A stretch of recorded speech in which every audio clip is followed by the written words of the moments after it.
friends, myself Poonam Moore, and today we are going to discuss our second part of fundamental rights. So let's start the video. What is constitutional remedies? It is a type of fundamental rights which come under section 32. It is said that if any of our right violated, one has right to enforce such rights through writs in Supreme Court or High Court. Constitutional remedy एक type है fundamental right का जो section 32 के under आता है। इसमें यह बताया गया है कि अगर हमारा कोई भी राइट वोलेट होता है, हनन होता है जिसका, तो हम डायरेक्ट रिट कर सकते हैं सुप्रीम कोर्ट में और हाई कोर्ट में। हाई कोर्ट में आर्टिकल 226 के तहत और सुप्रीम कोर्ट में आर्टिकल 32 के तहत। Next is Ritz.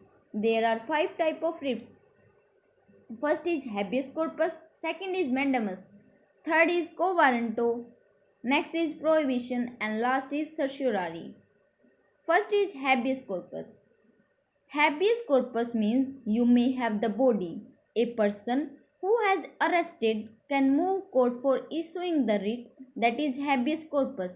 In this court, order to public official deliver an imprisoned person to the court and show a valid reason for that person detention. If the court convinces that person illegally detained, it can issue order for his release. Habeas corpus, जिसको हम बंदी प्रत्यक्षीकरण भी कहते हैं, इसका अर्थ होता है शरीर लेकर आओ। इस रिट के द्वारा अगर कोई भी इंसान, कोई भी व्यक्ति बंदी बनाया गया है तो उसको 24 घंटे के अंदर न्यायाधीश के सामने प्रस्तुत करना होता है। यह अनिवार्य होता है और अगर वह इंसान बेगुनाह है तो उसको छोड़ दिया जाता है। इसमें एक केस है जिसका नाम है ADM Jabalpur versus Shivkant Shukla. It was held that the writ of habeas corpus cannot suspended even during the emergency. इसमें बताया गया है कि habeas corpus एक ऐसी रिट है जिसको हम स्थगित नहीं कर सकते इमरजेंसी में भी, आपातकालीन में भी। Next is who can apply. अब अप्लाई कौन कर सकता है?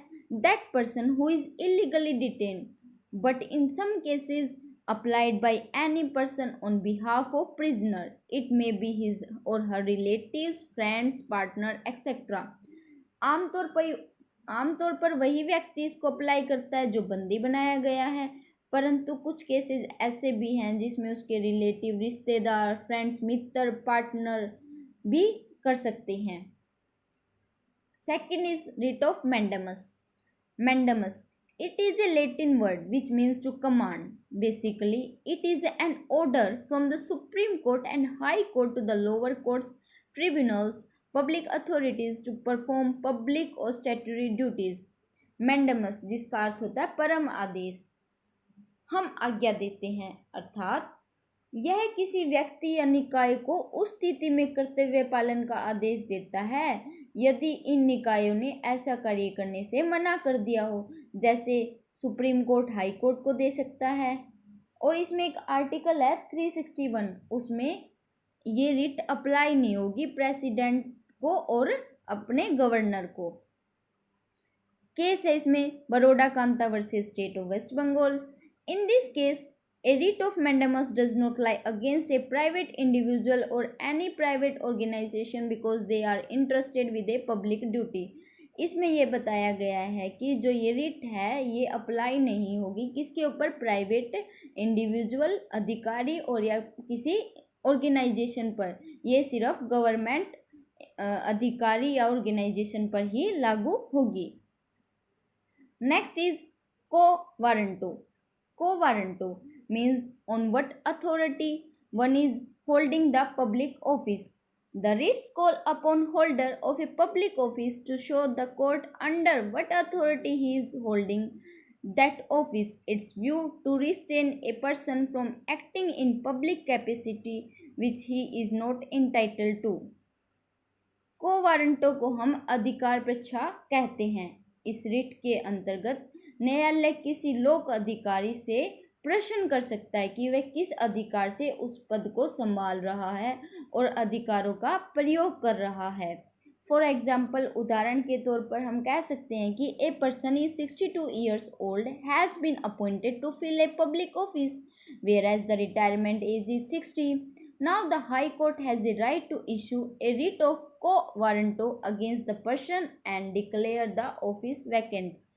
इसमें यह बताया गया है कि एक व्यक्ति है जिसकी उम्र हो चुकी है 62, परंतु उसकी रिटायरमेंट डेट एज कितनी है 60, परंतु वह अब भी काम कर रहा है उसी पद पर, उसी ओहदे पर.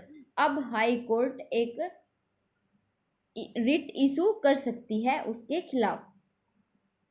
Fourth is prohibition. Right of prohibition means to stop और फॉरबिड.